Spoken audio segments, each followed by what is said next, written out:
ಕಥಾಮೃತಸಾರ ಗುರುಗಳ ಕರುಣದಿಂದ ಪನಿತು ಪೇಳುವೆ ಪರಮ ಭಗವದ್ಭಕ್ತರಿದನಾದರದಿ ಕೇಳುವುದು. ಕಡು ಕರುಣಿ ನೀನೆಂದರಿದು ಹೇರೊಡಲ ನಮಿಸುವೆ ನಿನ್ನಡಿಗೆ ಬೆಂಬಿಡದೆ ಪಾಲಿಸು ಪರಮ ಕರುಣಾಸೆಂದು ಎಂದೆಂದು. ನಡುವೆ ಬರುತ್ತಿಪ್ಪ ವಿಘ್ನವ ತಡೆದು ಭಗವನ್ ನಾಮ ಕೀರ್ತನೆ ನುಡಿದು ನುಡಿಸೆನ್ನಿಂದ ಪ್ರತಿ ದಿವಸದಲ್ಲಿ ಮರೆಯದಲೆ. ಬೃಹತ್ ತಾರತಮ್ಯ ಸಂಧಿಯ ಸಾರವನ್ನು ನೋಡ್ತಾ ಇದ್ವಿ. ಅದರಲ್ಲಿ 34 ಪದ್ಯ ಆಗಿದೆ. 35ನೇ ಪದ್ಯದಿಂದ ಹೇಳ್ತಾ ಇದ್ದೇನೆ. ಪಾವಕಾಗ್ನಿ ಕುಮಾರ ನೆನೆಸುವ ಚಾವನವು ಚಥ್ಯಮುನಿ ಚಾಕ್ಷುಷರೈವತ ಸ್ವಾರೋಚಿಷ ಉತ್ತಮ ಉತ್ತಮ ಉತ್ತಮ ಬ್ರಹ್ಮರುದ್ರೇಂದ್ರ ದೇವಧರ್ಮನು ದಕ್ಷನಾಮಕ ಸಾವರಣಿ ಶಶಿಬಿಂದು ಮೃದು ಪ್ರಿಯವ್ರತನು ಮಾಂಧಾತಗಯನು ಕಕುಸ್ತ ದೌಶಂತೆ. ಪಾವಕಾಗ್ನಿ ಮುಖ್ಯ ಅಗ್ನಿಯಾಗಿರುವಂತಹ ಅಗ್ನಿಯ ದೇವರ ಹಿರಿಯ ಮಗನಾಗಿರುವಂಥವನು ಪಾವಕ. ಅವನು ಚಾವನ ಉಚಥ್ಯಮುನಿ ಇವರಿಬ್ಬರು ಚವನ ಉಚಥ್ಯರೆಂಬುವ ಇಬ್ಬರು ಅಗ್ನಿಪುತ್ರರಾಗಿದ್ದಾರೆ ಇವರು. ಆಮೇಲೆ ಪ್ರಾವಹ ವಾಯುಪುತ್ರನಾಗಿರುವಂತಹ ಪ್ರಾವವಾಯು ಮರೀಚಿ ಮತ್ತು ಇಂದ್ರಪುತ್ರ ಜಯಂತ ಮತ್ತು ಶಂಭು. ಬಲಪಾದಕ್ಕೆ ಜಯಂತ, ಎಡಪಾದಕ್ಕೆ ಶಂಭು. ಇವರಿಬ್ಬರು ಕಲಾಭಿಮಾನಿಗಳು. ಇದರಲ್ಲಿ ಪಾದಾಭಿಮಾನಿ ಜಯಂತನೊಳಗೆ ಯಜ್ಞಾಮಕ ಪರಮಾತ್ಮನ ಆವೇಶವಿರುವುದರಿಂದ ತತ್ವಾಭಿಮಾನಿಗಳ 19ನೇ ಕಕ್ಷೆಯಲ್ಲಿದ್ದ ಗಣೇಶಾದಿಗಳಿಗೆ ಸಮನೆಂದು ಹೇಳ್ತಾ ಇದ್ದಾರೆ.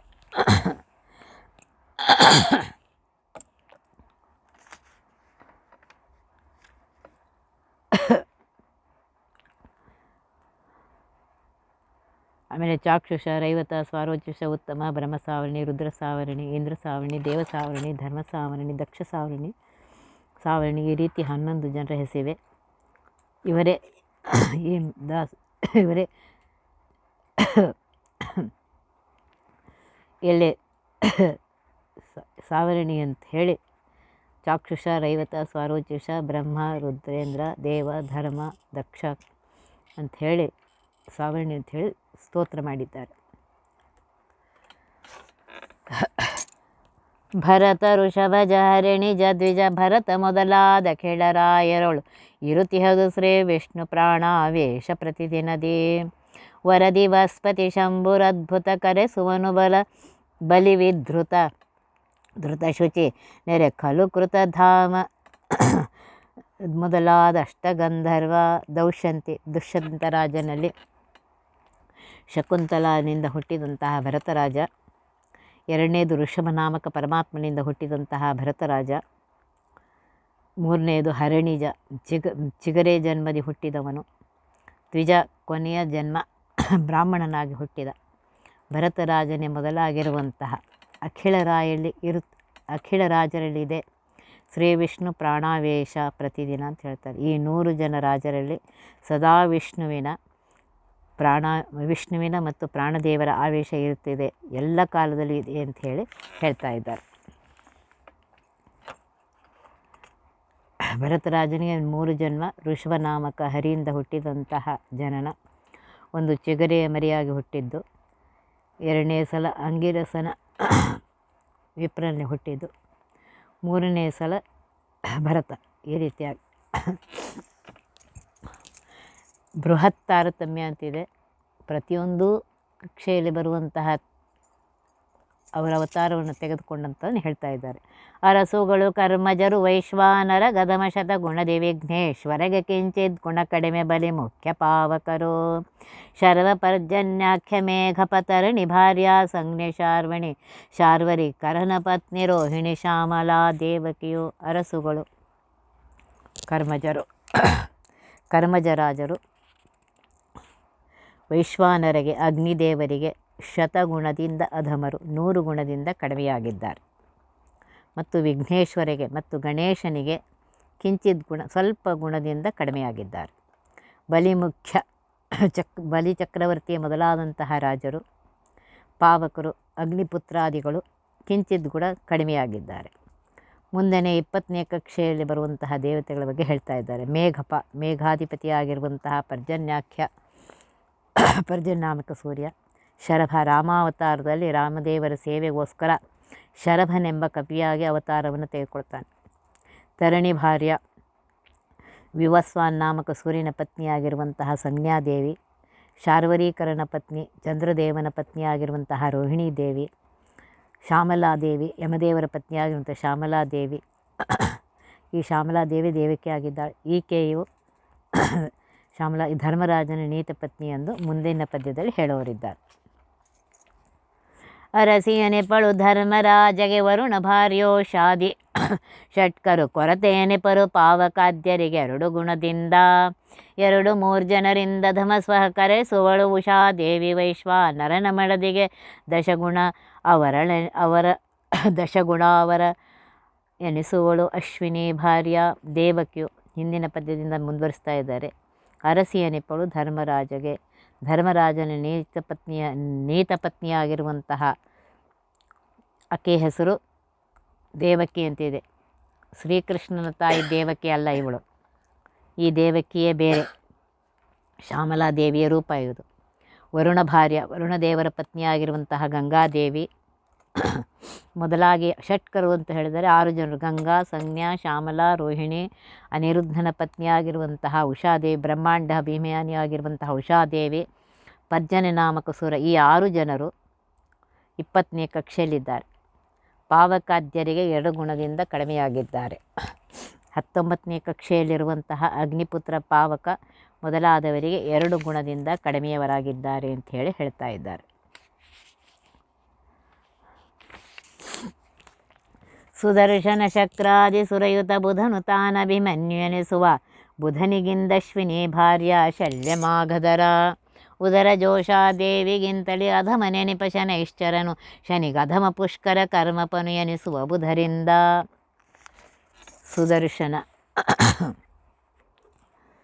ಸುದರ್ಶನ ಅಂತ ಹೇಳ್ತಾ ಇದ್ದಾರೆ. ಅಂದರೆ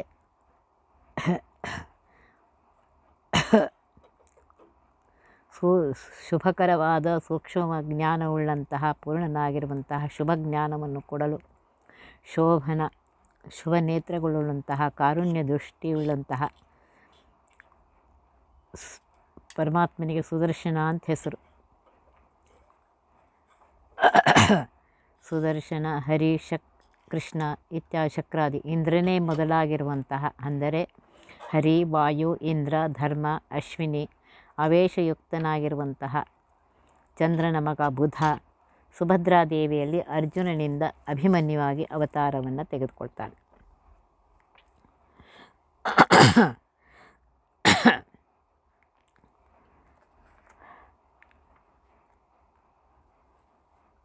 ಅಶ್ವಿನಿ ಭಾರ್ಯ ಬುಧನಿಗಿಂತಲೂ ಅಶ್ವಿನಿ ದೇವತೆಗಳ ಪತ್ನಿಯಾಗಿರುವಂತಹ ಅವಳು. ಶಲ್ಯಮಾಗಧರ ಉದರ ಜೋಷ ಶಲ್ಯರಾಜನಲ್ಲಿ ಹುಟ್ಟಿದಂತಹ ಸಹದೇವನ ಪತ್ನಿ, ಮಗಧರಾಜನಿಂದ ಹುಟ್ಟಿದಂತಹ ನಕುಲ ಭಾರ್ಯ. ಇವರಿಬ್ಬರು ನಾಭಾಭಿಮಾನಿಯಾಗಿರುವಂತಹ ಉಷಾದೇವಿಯ ಅವತಾರ ಅಂತ ಇಲ್ಲಿ ಹೇಳ್ತಾ ಇದ್ದಾರೆ. ಉಷಾದೇವಿಗಿಂತಲೂ ನಾಮಾಭಿಮಾನಿದ ಉಷಾದೇವಿಗಿಂತಲೂ ಅಧಮ ನೆನಪ ಕಡಿಮೆಯಾಗಿದ್ದಾರೆ. ಸೂರ್ಯಪುತ್ರನಾಗಿರುವಂಥ ಶನಿ ಕಡಿಮೆಯಾಗಿದ್ದಾನೆ.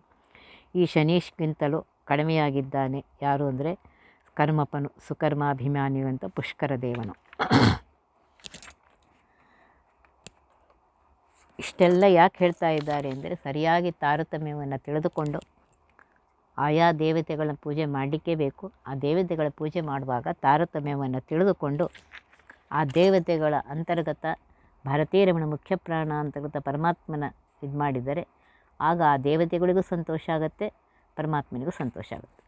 ಉದ್ವಭಾಮರುತಾನ್ವಿತ ವಿರಾಧ ದ್ವಿತೀಯ ಸಂಜಯನು ತುಂಬುರ ವಿದ್ವದುತ್ತಮ ಜನ್ಮೇಜಯ ತ್ವಷ್ಟ್ರಯುತ ಚಿತ್ರರಥ ಸದ್ವಿನು ತದಮಘೋಷಕ ಕವಂದದ್ವಯರು ಗಂಧರ್ವದನು ಮನು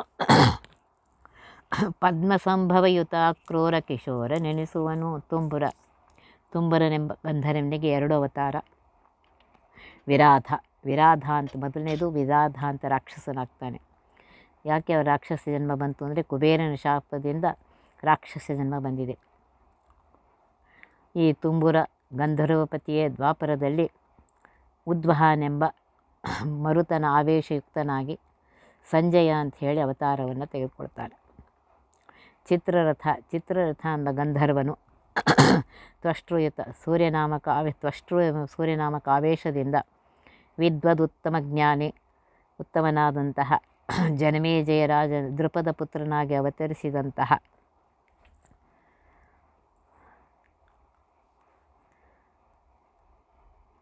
ಅವತರಿಸಿದನು. ಧನು ನಾಮಕನಿಗೆ ಗಂಧರ್ವನಿಗೆ ದಮಘೋಷ ಕಮಂಧಾಂತಿ 2 ಅವತಾರ. ಕೃಷ್ಣನ ಸೋದರತ್ತೆಯ ದಮಘೋಷ ರಾಜನು ಕೃಷ್ಣನ ಸೋದರತ್ತೆಯ ಮಗನ ಮತ್ತು ಕಬಂಧನೆಂಬ ರಾಕ್ಷಸನು. ಕಿಶೋರ ನಾಮಕ ಗಂಧರ್ವನು ಪದ್ಮಸಂಭವ ಅಂದರೆ ಬ್ರಹ್ಮದೇವರು ಮತ್ತು ಮನು ಸ್ವಯಂಭುವ ಮನುವಿಂದ ಆವಿಷ್ಟನಾಗಿ ಅಕ್ರೂರ ಅಂಥೇಳಿ ಅವತಾರವನ್ನು ತೆಗೆದುಕೊಳ್ತಾನೆ. ಈ ಅಕ್ರೂರ ಕೃಷ್ಣ ಭಕ್ತನಾಗಿದ್ದಾನೆ. ಇಷ್ಟೆಲ್ಲ ಹೇಳ್ತಾ ಇದ್ದಾರೆ. ವಿರಾಥ ಮತ್ತು ಸಂಜಯರಿಬ್ಬರು ತುಂಬುರು ಗಂಧರ್ವನ ಅವತಾರ. ರಾಮನು ದಂಡಕಾರಣ್ಯದಲ್ಲಿ ವಿರಾಧನೆಂಬ ರಾಕ್ಷಸನನ್ನು ನೋಡ್ತಾನೆ. ಪೂರ್ವದಲ್ಲಿ ಅವನು ತುಂಬುರು ನಾಮಕ ಗಂಧರ್ವನು ಕುಬೇರನಿಂದ ಊರ್ವಶಿಯನ್ನು ವಿಯೋಗಿಸಿದ್ದರಿಂದ ಅವನ ಶಾಪದಿಂದ ಅವನು ರಾಕ್ಷಸನಾಗಿರ್ತಾನೆ. ರುದ್ರದೇವರ ವರದಿಂದ ಅವಧ್ಯನಾಗಿರ್ತಾನೆ ಅಂತ ಹೇಳ್ತಾ ಇದ್ದಾರೆ. ಸಮಸ್ತ ಗಂಧರ್ವಪತಿಯಾಗಿರುವಂತಹ ತುಂಬುರನೇ ಉದ್ವಹನೆಂಬ ಮರುದಂಶಯುಕ್ತನಾಗಿ ಹುಟ್ಟಿದ್ದಾನೆ. ಅವನೇ ಸಂಜಯ. ಸರಿಯಾಗಿ ಇದನ್ನೆಲ್ಲ ತಿಳಿದುಕೊಂಡು ಇಷ್ಟೆಲ್ಲ ಯಾಕೆ ಹೇಳ್ತಾ ಇದ್ದಾರೆ ಅಂದರೆ ಇದನ್ನು ತಿಳಿದುಕೊಂಡು ಆ ರೀತಿಯಾಗಿ ಮಾಡಿರಿ ಅಂತ ಹೇಳ್ತಾ ಇದ್ದಾರೆ. ವಾಯುಯುತ ಧೃತರಾಷ್ಟ್ರ ದಿವಿಜರ ಗಾಯಕನು ಧೃತರಾಷ್ಟ್ರ ನಕ್ರನು ರಾಯದೃಪದನು ವಹ ವಿಶಿಷ್ಟಾಹು ಗಂಧರ್ವ ನಾಯಕ ವಿರಾಡ್ ವಿವಹ ಹಾಹಾಗ್ನೇಯ ವಿದ್ಯಾಧರಣ್ಯ ಜಗರ ತಾಯನಿಸುನು ಉಗ್ರಸೇನನೇ ಉಗ್ರಸೇನಾಖ್ಯ. ಧೃತರಾಷ್ಟ್ರ ದಿವಿಜರ ಗಾಯಕನಾಗಿರುವಂತಹ ದೇವತೆಗಳ ಸಭೆಯಲ್ಲಿ ಗಾನ ಮಾಡುವಂತಹ ಧೃತರಾಷ್ಟ್ರನೆಂಬ ಗಂಧರ್ವನು ವಾಯುದೇವರ ಸನ್ನಿಹಿತನಾಗಿ ಧೃತರಾಷ್ಟ್ರ ಅಂತ ಹೇಳಿ ರಾಜನಾಗ್ತಾನೆ. ಧೃತರಾಷ್ಟ್ರ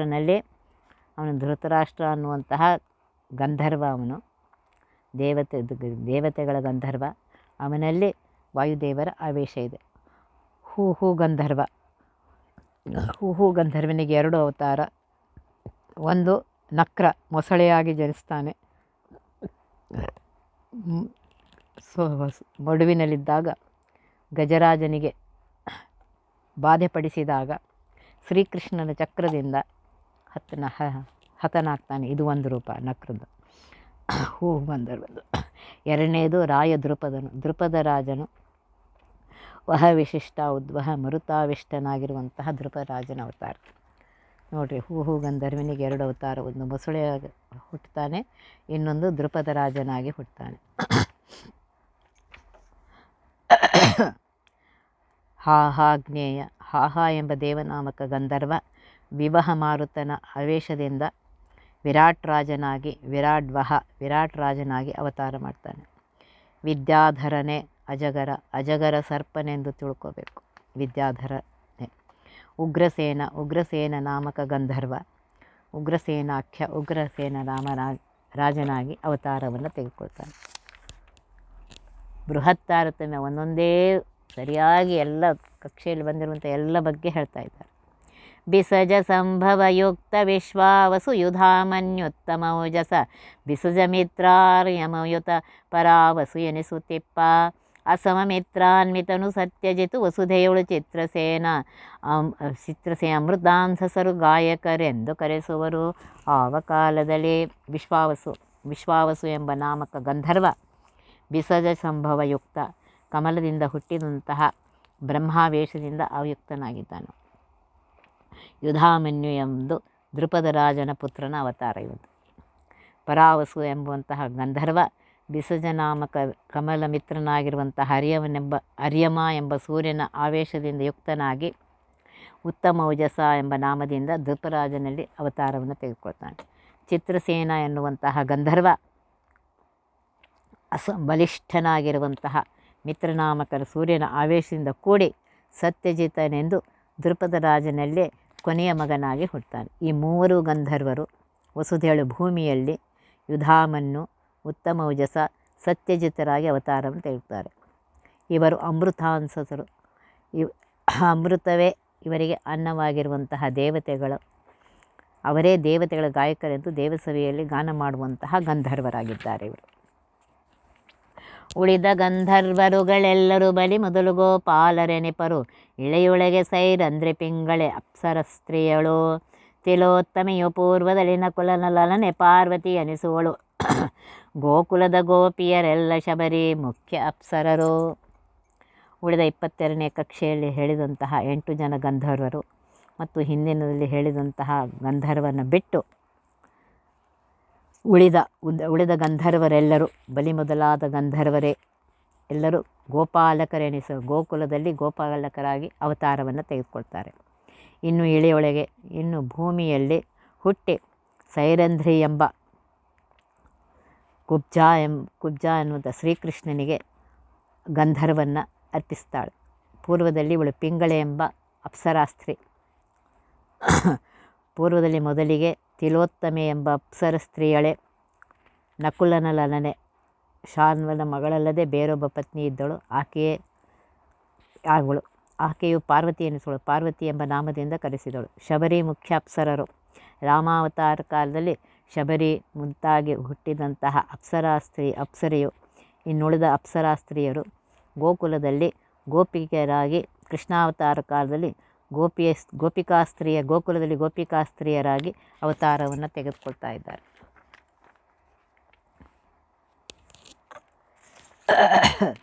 ಕೃಷ್ಣವರ್ತನ ಸುತರೊಳಗೆ 100,000 ಸ್ತ್ರೀಯರಲ್ಲಿ ಪ್ರವಿಷ್ಟಳಾಗಿರ ಮಾಂಬಸ್ತಪ್ತ ನಾಮರೂಪದಲ್ಲಿ, ಕೃಷ್ಣ ಮಹಿಷಿಯರೊಳಗೆ 20 ತ್ವಷ್ಟೃಪುತ್ರಿಕ ಶೇರು ಇವರೊಳು ಶ್ರೇಷ್ಠನೆನಪರು, ಉಳಿದ ಋಷಿಗಣ ಗೋಪಿಕಾ ಸಮರು. ಕೃಷ್ಣವರ್ತನ ಅಗ್ನಿದೇವರ ಅಗ್ನಿಸುತರೊಳಗೆ, ಅಂದರೆ ಪೂರ್ವದಲ್ಲಿ ಅಗ್ನಿಪುತ್ರರು ಶ್ರೀಹರಿಯ ಅಂಗಸಂಗ ಅಪೇಕ್ಷದಿಂದ ತಪಸ್ಸು ಮಾಡಿರ್ತಾರಂತೆ.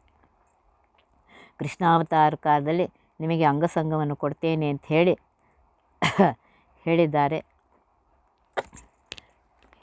ಈಗ ಕೃಷ್ಣಾವತಾರ ಕಾಲದಲ್ಲಿ 16,000 ಜನರು ಗೋಪಿಕಾಸ್ತ್ರೀಯರಾಗಿ, ಅಗ್ನಿಸುತರು ಅವರು ಗೋಪಿಕಾಸ್ತ್ರೀಯರಾಗಿ ಅವತಾರವನ್ನು ತೆಗೆದುಕೊಳ್ತಾರೆ. ಶ್ರೀಕೃಷ್ಣನು 16,000 ಈ ಜನರನ್ನು ಮದುವೆ ಆಗ್ತಾನೆ. ಈ ಎಲ್ಲ ಗೋಪಿಕಾಸ್ತ್ರೀಯರಲ್ಲಿ ತತ್ತದ್ನಾಮ ರೂಪದಲ್ಲಿ ಆಯಾ ಗೋಪಿಯರ ನಾಮ ಮತ್ತು ಹೆಸರಿನಿಂದ ರಮಾಂಬ, ಮಹಾಲಕ್ಷ್ಮೀ ದೇವಿಯರು, ಸಾಕ್ಷಾತ್ ಮಹಾಲಕ್ಷ್ಮೀ ದೇವಿಯರು ಈ ಕೃಷ್ಣ ಮಹಿಷಿಯರೊಳಗೆ ಕೃಷ್ಣದೇವರ ಈ ಪತ್ನಿಯರಲ್ಲಿ ಪ್ರವಿಷ್ಠಳಾಗಿಪ್ಪಳು. ಮಹಾಲಕ್ಷ್ಮಿಯ ಆವೇಶ ಇವರೆಲ್ಲರಲ್ಲಿಯೂ ಇದೆ. ಇದರಲ್ಲಿ ತ್ವಷ್ಟೃಪುತ್ರಿ ಕಶೇರು ಎಂಬ ಕನ್ಯೆಯಲ್ಲಿ ತ್ವಷ್ಟೃನಾಮಕ ಸೂರ್ಯನ ಪುತ್ರಿಯಾಗಿರುವಂತಹ ಕಶೇರು ಎಂಬುವಲ್ಲಿ ರಮಾ ಆವೇಶ ಹೆಚ್ಚಿಗೆ ಇದ್ದ ಕಾರಣ ಅವಳು ಶ್ರೇಷ್ಠಳಾಗಿದ್ದಾಳೆ. ಇವರೆಲ್ಲ ಆಜಾನಜ ದೇವತೆಗಳಿಗೆ ಸಮಾನರಾಗಿದ್ದಾರೆ. ಉಳಿದ ಋಷಿಗಣ ಹಿಂದೆ ಹೇಳಿದಂತಹ ನಾರದ, ಭೃಗ್ವಾದಿ ಮತ್ತು ಮರಿಚ್ಚಾದಿಗಳು 19ನೇ ಕಕ್ಷೆಯಲ್ಲಿರುವಂತಹ 90 ಜನರು, ಹೀಗೆ 100 ಋಷಿಗಳನ್ನು ಬಿಟ್ಟು ಉಳಿದ ಶತೋನುಶತ ಋಷಿಗಳು ಮತ್ತು ಗೋಪಿಕಾ ಸ್ತ್ರೀಯರಿಗೆ ಸಮಾನರೆಂದು ಹೇಳಿದ್ದಾರೆ. ಇಷ್ಟೆಲ್ಲ ಯಾಕೆ ಹೇಳ್ತಾ ಇದ್ದಾರೆ ಅಂತಂದರೆ, ಸರಿಯಾಗಿ ತಾರತಮ್ಯವನ್ನು ತಿಳಿದುಕೊಂಡು ಆ ರೀತಿಯಾಗಿ ಉಪಾಸನೆ ಮಾಡಿರಿ ಅಂತ ಹೇಳ್ತಾರೆ. ಸೂನುಗಳು ಎನಿಸುವರು ದೇವಕೃಶಾನುವೇ ಕೃತ ಸಿಂಧು ಶುಚಿ ಪವಮಾನ ಕೌಶಿಕರೈದು ತುಂಬರು ಊರ್ವಶೇಷತರು, ಮೇನಕೇರು ಶಿರಾಯರುಗಳ ಸುರರಿಗೆ ಸಮನೆನೆಪರು, ಸುರಾಣಕರನಾಖ್ಯಾತ ದಿವಿಜರ ಜನಕರೆನಿಸುವರು. ದೇವಕೃಶಾನುವಿಗೆ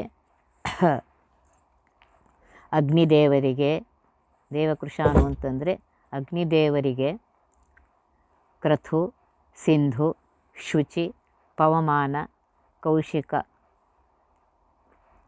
ನಾಮವುಳ್ಳಂತಹ 5 ಜನ ಮಕ್ಕಳಿದ್ದಾರೆ.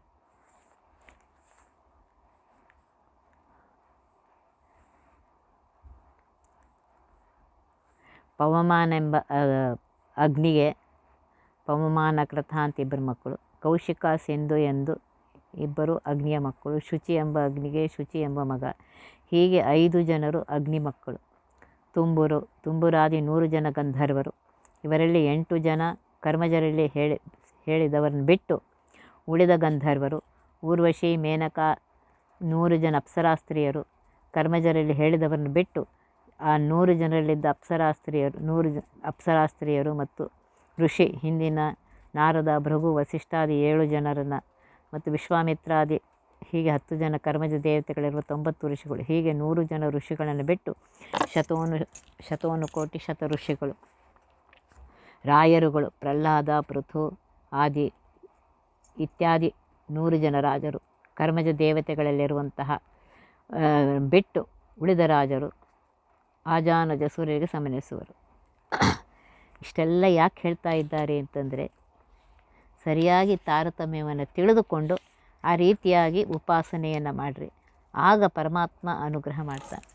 ನಿಮ್ಮ ಮನಸ್ಸಿಗೆ ಬಂದಂಗೆ ಮಾಡಿದ್ರಲ್ಲ, ಸರಿಯಾಗಿ ತಾರತಮ್ಯ, ಎಲ್ಲ ದೇವತೆಗಳು ಬೇಕು. ಆ ತಾರತಮ್ಯವನ್ನು ತಿಳಿದುಕೊಂಡು ಆ ದೇವತೆಗಳ ಅಂತರ್ಗತ ಭಾರತೀಯ ರಮಣ ಮುಖ್ಯ ಪ್ರಾಣ ಅಂತರ್ಗತ ಪರಮಾತ್ಮನ ಉಪಾಸನೆ ಮಾಡಿದಾಗ ಆ ಪರಮಾತ್ಮನಿಗೆ ಸಂತೋಷ ಆಗುತ್ತೆ. ಸಂತೋಷ ಆಗಿ ಪರಮಾತ್ಮ ಅನುಗ್ರಹ ಮಾಡ್ತಾನೆ. ಒತ್ತಿವಹ ವಿಘ್ನಗಳ ಕಳೆದಪ ಮೃತ್ಯುವಿಗೆ ಮರೆ ಮಾಡಿ ಕಾಲನ ದೂತರಿಗೆ ಭೀಕರವ ಪುಟ್ಟಿಸಿ ಸಕಲ ಸಿದ್ಧಿಗಳ ಒತ್ತಿಗೊಳ್ಳೆ ಶಿವನರು ಹೇಕ್ಷಣ ನೃತ್ಯ ಮಾಡುವರವರ ಮನೆಯೊಳು ನಿತ್ಯಮಂಗಳ ಹರಿಕಥಾಮೃತ ಸಾರ ಪಠಿಸುವರ.